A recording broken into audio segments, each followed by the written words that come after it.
All right, strap yourselves in, folks.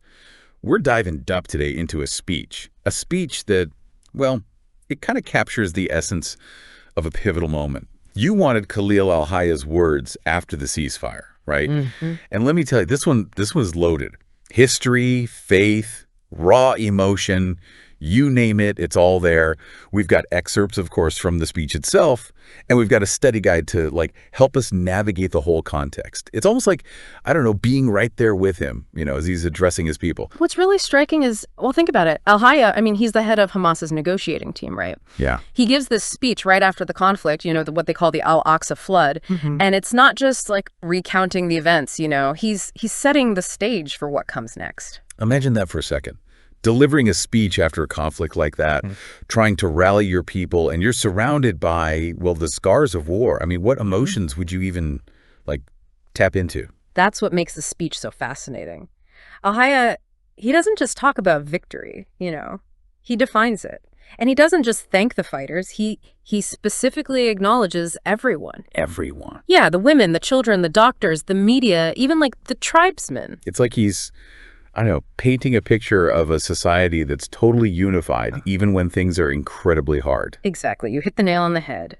He emphasizes the collective sacrifice of the Palestinian people. He's really driving home this idea that everyone, and I mean everyone, has a part to play in their struggle. And he's definitely not holding back when it comes to describing the resistance, heroic, ethical, conducting, what does he say? Unprecedented operations with bravery and skill. He even claims they inflicted serious damage on the enemy. Yeah, that's a big part of his narrative. Despite the destruction in Gaza, right, I mean, it was immense. Al-Hayya, he insists that the enemy didn't get what they wanted. They didn't achieve their objectives. He defines victory not as, taking territory, but as the spirit of the Palestinian people. They didn't back down, they held their ground, they stayed strong, and he argues their resistance, that's what got them the ceasefire. Okay, so we're seeing this theme of resilience coming through, but it's not just about holding on, right? I mean, al-Hayya's speech, it's soaked in religious language. Oh, absolutely. He's constantly invoking God, and the whole conflict, it's framed in almost, I don't know, spiritual terms. Right from the start, yeah. He praises Allah, guardian of the believers and supporter of the mujahideen worshippers. This language, it's not just religious, it frames the whole conflict as this righteous struggle, almost like a divinely ordained resistance against those who want to destroy the will of the Palestinian people. And that's where his description of, the enemy takes a real turn. He uses words like extermination, Nazi crimes, even comparing them to these historical figures of tyrants and arrogant oppressors. It's powerful rhetoric. By using such strong language, he's aiming to dehumanize the opponent and, solidify the in-group solidarity. It's like creating this stark contrast, good versus evil. It justifies the resistance, of course, and fuels this narrative of a people fighting for their very survival. So looking ahead, what's the takeaway for our listeners here? Right. Al-Hayya, he calls for reconstruction, for unity, and for this continued pursuit of an independent Palestinian state with Jerusalem as its capital. It's like a mix of pragmatism, and this unyielding commitment to their goals. And that's where you see the long-term vision of Hamas. It's not just about armed resistance. It's about political aspirations. They want to rebuild, yeah, but they also want to establish a Palestinian state on their own terms. This speech, it's about mobilizing international support just as much as it's about rallying his own people. And speaking of international support, al-Hayya specifically thanks Hezbollah, Ansar, Allah, the Houthis, Iran. It's a reminder that this conflict is not happening in a vacuum. It's part of this much bigger geopolitical tapestry. What's this telling us about the bigger picture? It really highlights those regional and international dimensions, It positions the Palestinian cause as part of this wider struggle. He's basically calling for solidarity, not just from Palestinians, but from anyone who shares their perspective on this whole geopolitical landscape. But amidst all the talk of global alliances, there's also this strong call for unity within the Palestinian community itself, right? Definitely. He talks about working with all Palestinian forces and factions to achieve their national goals. That's important, yeah. It's a nuance that's often missed. See, Hamas is often seen as the dominant force in Gaza, right? But al-Hayya, he's recognizing that they need a united front if they want to achieve those long-term objectives. He's appealing for internal cohesion, even while he's trying to rally external support. It's a tricky balancing act. So many layers here. Al-Hayya's speech, it's this potent blend of religious conviction, nationalistic pride, and, well, a very strategic message. He's framing the conflict, he's rallying his people, and he's positioning them for, well, for the long road ahead. What jumps out at you as the most significant element so far? It's that ability he has to weave together loss, resilience, and hope. He acknowledges the suffering, yeah, but he also celebrates their steadfastness. And he ends with this vision of ultimate victory. It's all carefully crafted to resonate both within Palestine and on the, the world stage. It's almost like a call to action disguised as a victory speech. He's not just urging them to rebuild their homes, their communities, but to rebuild their determination, their commitment to the cause. It's powerful stuff. And that raises a critical question. How do you negotiate peace when one side sees the conflict in such absolute terms? It goes beyond just land or resources. It's about, deeply held beliefs, historical narratives, a sense of existential struggle. This speech, it gives us a window into that mindset, and it's essential to understand that if we even want to imagine a path towards resolving this conflict. That's something for you, the listener, to think about. Al-Hayya's speech, it's a window into this complex and emotionally charged conflict. And it reminds us that understanding those narratives that fuel these conflicts, well, it's crucial for any hope of finding a peaceful resolution. Let's dig a little deeper into the actual words al-Hayya uses. It's not just what he's saying, but how he's saying it. For example, he doesn't just call them resistance fighters. He calls them mujahideen. Right. It's a term, well, it's loaded, religious and historical weight, Exactly. It's like he's conjuring up this image of warriors engaged in this holy struggle. Yeah. It's not just for the fighters either. He calls Gaza the pearl of the victorious sect and praises the people's, their patience, their sacrifices. It's almost as if, as if their suffering is like something noble, something to be proud of. Exactly. It ties into this broader theme of martyrdom, sacrifice. It's deeply embedded in the whole narrative of resistance. He specifically honors the child martyrs, the wounded, the families who've lost loved ones. This language, it invokes such strong emotions. It galvanizes support, and it fuels this sense of righteous anger.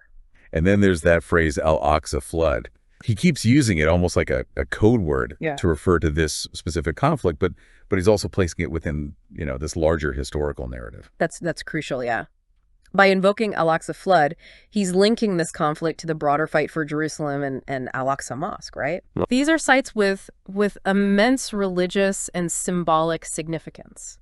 So it's not just a territorial dispute anymore. He's framing it as a defense of their faith, their heritage. He also makes sure to highlight the support they've gotten from other groups, other countries, Hezbollah, Ansarullah, Iran, even mentioning specific operations like Sincere Promise. It's like he's sending a message saying, hey, we're not in this alone. It's strategic, on a couple of levels. By highlighting these alliances, he strengthens his position, both domestically and internationally. It reassures his people, hey, we've got powerful friends, but it also sends a message to their opponents, like, you can't isolate us that easily. And he doesn't just name these allies, he praises their commitment. Yeah. He thanks Hezbollah for their hundreds of martyrs, commends Ansarullah for, what does he say, changing the equation of war, and he credits Iran with crushing the heart of the entity. It's interesting, isn't it, how he constructs this narrative of shared struggle, shared sacrifice. It reinforces this idea that the Palestinian cause it's part of this much larger movement. It's a powerful appeal to those who share their ideology, their grievances, both within the region and globally. He's building this, this coalition of the willing, expanding that circle of support. He even thanks those who contributed with the word, the pen, the sound, the picture. It's like he's recognizing the importance of media, advocacy, international solidarity. He gets it. He understands that this conflict, it's not just on the battlefield. Public opinion, international pressure, the ability to shape the narrative, those are all critical factors. He's acknowledging those who are fighting alongside them in those arenas too. But even with all this talk of resistance, of victory, there's this moment where he acknowledges the suffering in Gaza. He talks about the horrors, the adversities, tears of pain, and the demolished houses. It's a stark reminder of the human cost of this whole conflict. And he uses that suffering, to bolster his cause. He speaks for the orphans, the widows, those who've lost, everything. It's a powerful, emotional appeal designed to garner sympathy, support from those who are moved by the humanitarian crisis unfolding in Gaza. And then, almost like flipping a switch, he pivots from suffering to reconstruction. He calls it a stage of mercy. And he urges his people to, to join hands and rebuild what's been destroyed. It's a message of resilience, determination. It's showing the world that they're not defeated. That's a crucial part of his long-term strategy, I think. He wants to portray the Palestinian people as builders, not destroyers. It counters the narrative that's often used against them, right? And it positions them as deserving of international aid support. It's a balancing act, isn't it? He emphasizes their strength, their determination as fighters, but he also appeals to the world's compassion and highlights their need for assistance. You're really picking up on the nuances here. It's a complex narrative. It's designed to inspire his people, demonize his enemies, and garner support from the international community. And he manages to do all of that while reaffirming their commitment to that ultimate goal, an independent Palestinian state with Jerusalem as its capital. It's a powerful speech. There's no doubt about it. Al-Hayya, he's a skilled orator.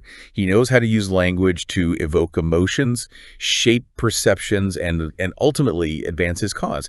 It's fascinating to see how he weaves all these different threads together. What are your thoughts? What strikes me is how he positions this specific conflict, the Al-Aqsa flood, as this turning point. He claims it restored confidence and revealed the capabilities of the Palestinian people. It's like he's saying, look what we achieved, even when the odds were stacked against us. Like drawing a line in the sand. Yeah. Saying, we won't be broken, this is who we are, this is what we can do, and we're not backing down. Exactly. He's using this speech to solidify a sense of identity, of purpose. He's reminding his people of their history, their faith, their collective strength. This isn't just about rebuilding homes, infrastructure. It's about rebuilding a sense of national pride, determination. And it's working on multiple levels, right? Yeah. He's speaking to his people in Gaza, yeah, but he's also sending a message to the international community. Like, we are here, we are strong, and we are not going anywhere. It's a bold statement, and it's going to have ripple effects, throughout the region and beyond. It'll be interesting to see how other actors respond to this message of defiance, determination. So as we kind of wrap up this part of our deep dive, what would you say is the key takeaway for our listener? What's the most important thing to understand about how al-Hayya is using language to shape the narrative of this conflict? The key takeaway, I think, is that language is a weapon. It's a tool that can be used to inspire, to persuade, to demonize, and to mobilize. And in the hands of a skilled orator like al-Hayya, it can be incredibly effective. You're right. It's not just about the words. It's about how they're used. Yeah. The emotions they evoke, the narratives they construct. Al-Hayya's speech, it's a masterclass in how to use language to shape perceptions and advance a cause. He understands the power of storytelling. He's not just presenting facts, he's crafting a narrative that resonates with his audience, both, domestically and internationally. He's weaving together history, religion, raw emotion to create this compelling story of resistance, resilience, and ultimately victory. And that's powerful because stories, they have this ability to shape our understanding of the world, to influence our opinions, and to inspire us to action. Al-Hayya's speech, it's a reminder that words matter, and that the way we frame conflicts can have a profound impact on their course and their outcome. Exactly. It reminds us that, behind every conflict, there are competing narratives, each one vying for dominance.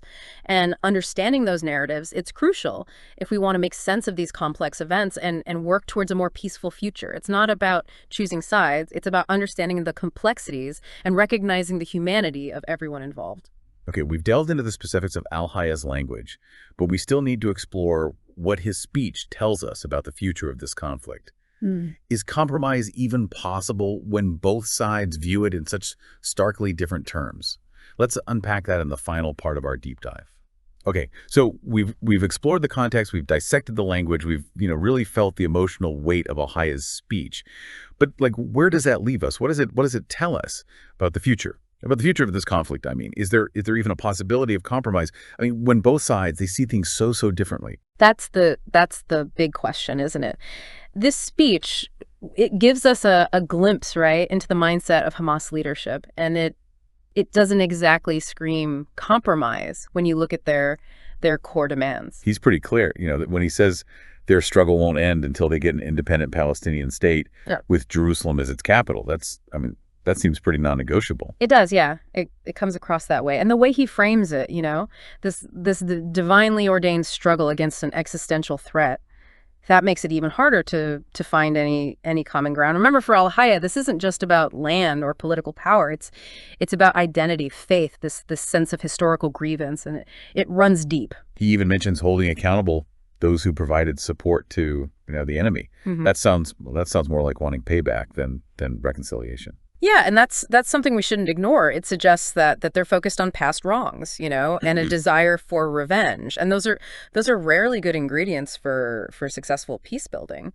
It also implies, I think, this belief that they've been, unjustly victimized, and that makes it even harder to accept any kind of concessions. But he stresses this need for unity among Palestinian factions, right? Could that be, I don't know, could that be a sign that they're willing to work with others, even if it means maybe softening their stance a little? It's possible, but, we have to be careful not to read too much into that. Calls for unity, they often serve a strategic purpose. Mm-hmm. In this case, it could be more about, consolidating power, presenting a united front against what he sees as the enemy, rather than a genuine desire for compromise. So for you, the listener, what does this all mean? Are we basically stuck in this stalemate where there's no way forward unless one side completely gives in to the other's demands?